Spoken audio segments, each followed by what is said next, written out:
let no person ever say that I'm not committed to bringing you guys good quality content. Yeah, at least this is not dangerous.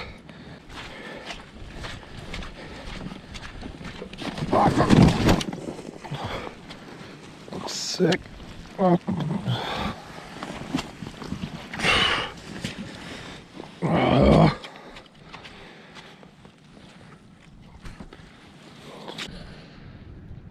Little word of advice for anybody going fishing on their own: always check for barbed wire that's been grown over by the bank.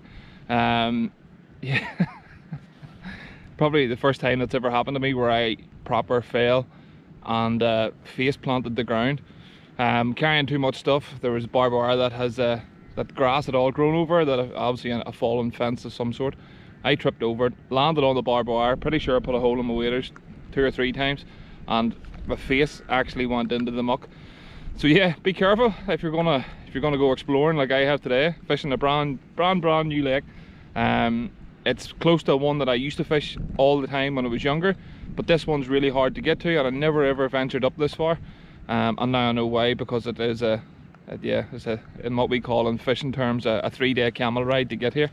But it looks great. It's one of the very few places there that seems to be quite sheltered, because it's really strong winds today. Yeah, quite excited. Let's see what we can get. So as I said earlier, going light lure fishing, 10 to 30 gram rod, small lures, and we're just going to cover as much ground as possible and see what we can pick out. Drop shot stuff there as well. Don't know if I'll bother with it. See how the pike fishing's going. But yeah, really excited. The lake looks great. Okay, first up we're going to run the Twitch minnow. Now this goes reasonably shallow. The reason why I'm starting with this is, as I said, it's a brand new lake. I've never fished here before, so I don't know anything about the depths, the weed, anything at all. So this will stay reasonably high up on the surface. I'll be able to cover up a bit of ground, plenty of pauses as well, because the water's going to be cold. So we'll search the water with this first, and I'll get a bit of an idea of what we're fishing in. I can switch on to some of the soft plastics that are rigged with a 5 and 7 gram jig head. That'll go down a bit further.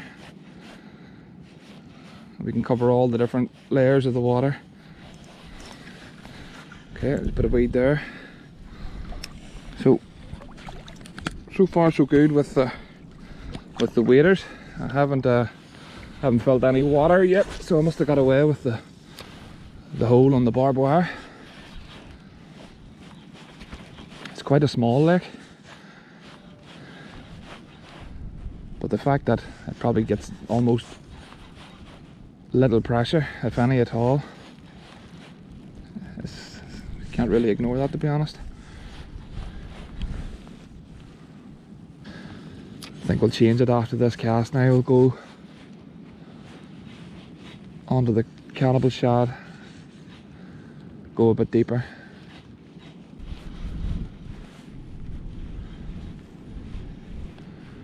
Not exactly sure just how much access you have on the bank the whole way around it. I'm happy I brought the waders now.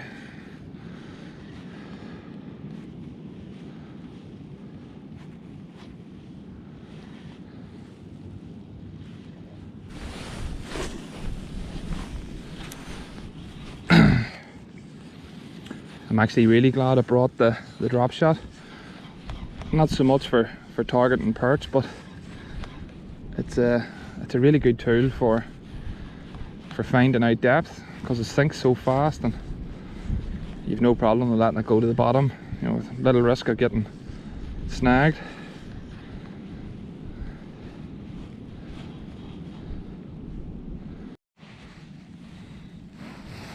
So we're going to go with this colour, 12.5 centimeters, I believe, and we're loading it up on with the 6 gram jig head. So there's a fair wide profile. I don't know if you can see that or not, for such a small bait, which actually makes it incredibly buoyant, which is an amazing trait whenever you're looking to fish quite slow. So obviously the 6 gram will bring it down, but just at the right pace where a pike can hit it. Awesome action in them. The detail in them there are just amazing. Credit the mods for the design. Really, really super. Okay, first cast with the cannibal shad.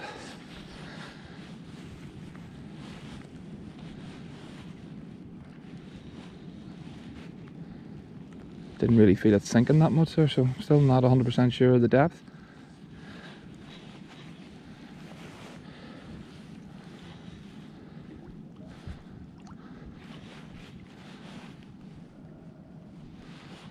But again, no weed as yet. Could be reasonably deep this week, like. It is up on the hills, and places like that do tend to be quite deep in places.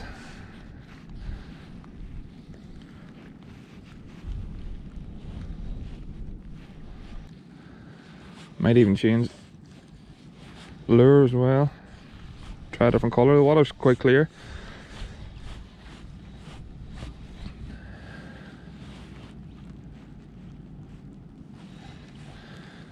Yeah, I think we'll try a different colour. Maybe go for the spotted bullhead or something like that.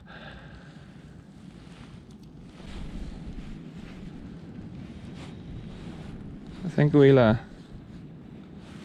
move on up the bank, explore a bit more. This is the first swim you come to, so if there is people fishing it, you know, chances are this is probably where they're fishing, because it's the only, from what I can see, the only main open part, which might mean the fishing just isn't as good here as it is in other places, so won't have a nosy. Can't believe we haven't had a touch off a fish yet.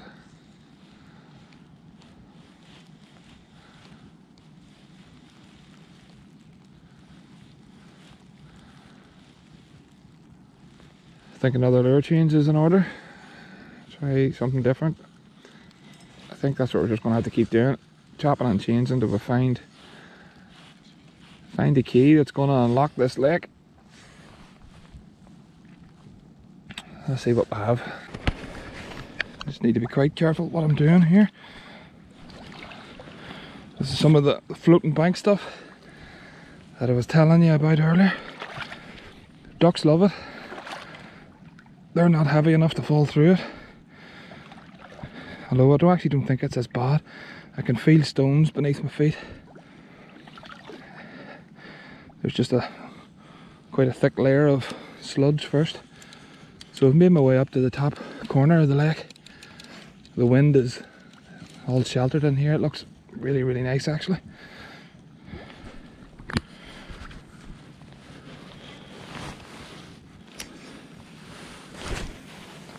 A lot closer to the water edge too.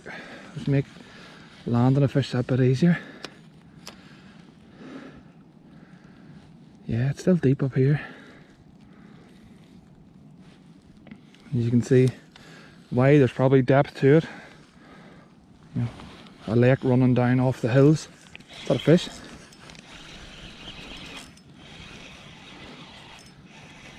A weed, I think. First bit of weed I've felt.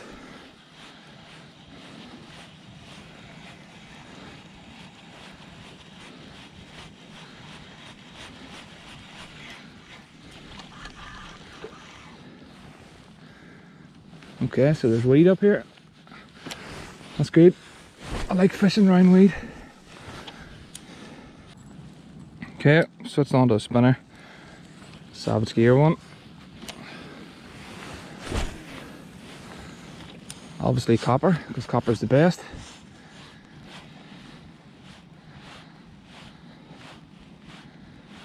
Used to love using spinners all the time. I use them quite a lot for trout. I find them to be one of the best lures for small brownies in the rivers.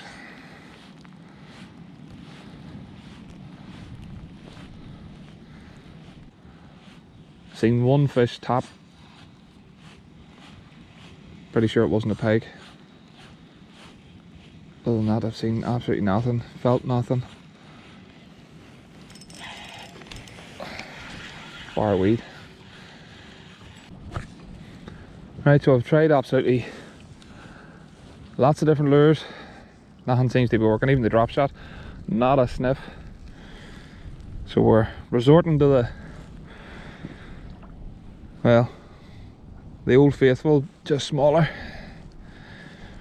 If this doesn't catch any fish in here, and there's no fish in here, and that's just the end of it. You know how I feel about the bigger one. So I'll be able to cast that right over the top of that weedy area.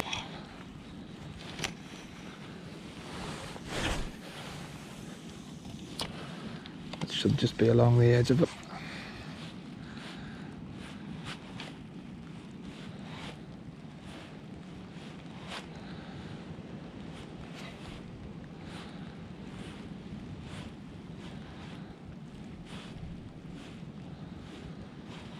The only thing is I probably need a slight weight on it if I'm fishing out on the main lake with it.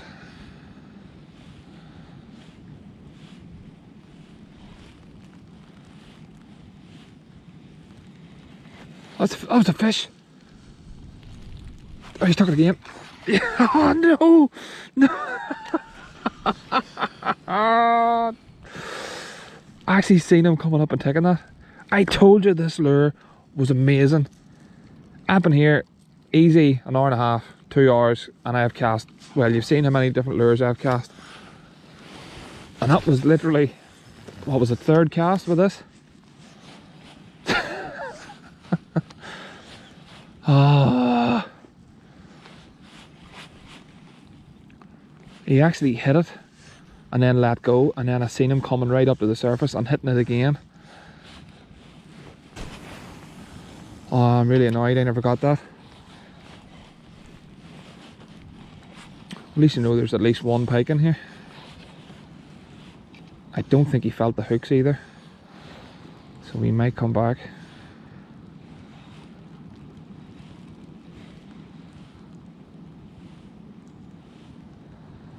I honestly can't believe how good this lure is. I know I'm joking about quite a lot about how good this lure is, but it also shows the importance of bringing a range of different lures with you. Every water is different, and different lures tend to work better in different places. Even though I've only really one box with me, whenever I go out on the boat, I've normally 5 or 6 tucked away in all the different compartments.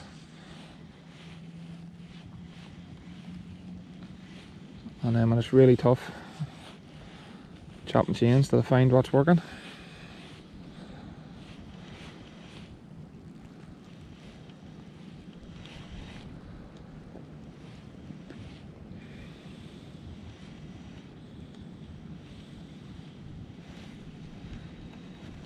Oh, that's a fish. Yeah, got him. Got him. Oh, that's quite a big boil. Is this a good fish?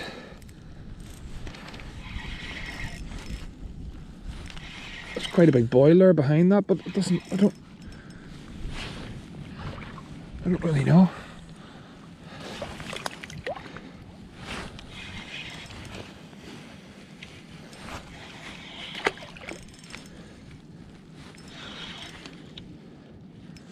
Yeah, that's a good fish. Well,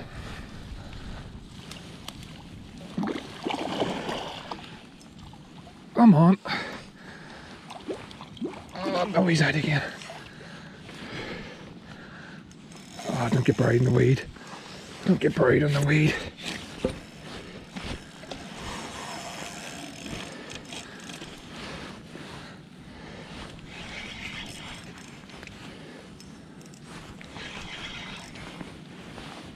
The goby does it again. That's it. In you go, in you go. Oh, come on. There we have it. 93 centimeters, low double. but persistence pays off. Goby shad, what can I say? Tried lots of different lures, stuck out on, and almost straight away, and it saved the day. It really has on a tough, slow day in bad conditions. I'm really pleased.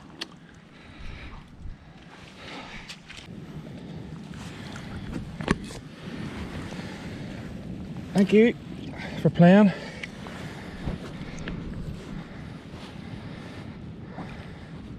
Awesome. So made the track right round to the other side. So where we were fishing earlier was actually directly opposite the bank. Obviously well without or not within casting distance, should I say, of where I was. So I wanted to come over here and try. That was a fish. That was a fish straight away. Actually see, yeah, alright, took at that. Yep, got him. So it pays to move now. Lovely. Not as big as the last one. What I was going to say was there's actually a pallet, like a truck pallet type thing that has been left here, but it's quite an old pallet. So people are fishing here. Well, if not now, they were once upon a time. There we go, nice small one. There we go. Big teeth marks on the tail of him. Some of them actually look fresh. There's blood still on the tail. So there's a big one in there that's hitting the smaller boys. Okay. Like I said, what I was going to do, I was going to stop in the first swim that I tried with the goby. Stupidly, I didn't have the camera turned on, and he just came off. Did he just come off? Is he on or off? Ah! Oh, he was a good fish. Oh, first cast. And the back in here. Oh, that was a good one. That felt much heavier than that first one. Oh.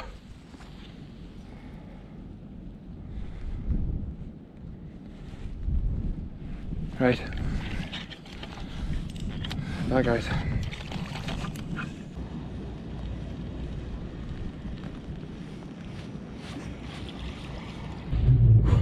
That's a wrap. Literally got blew off the lake there at the end. The wind picked up really bad, and snow and everything starting to fall quite badly now. It's 20 past 12 so we got about 4.5 hours fishing. I'm happy enough. You know, a nice fish there. Potentially lost a good one too, which I'm quite annoyed about in that sense, but everything else went to plan. Looking forward to getting back to that lake now with the float tube. It's going to be a good place when it warms up slightly, especially to get the fly rod in there, maybe in the weedy area. So yeah, really looking forward to that. So yeah, brief session today. Nearly killed myself. You will see that on the clip, or you have probably seen it already.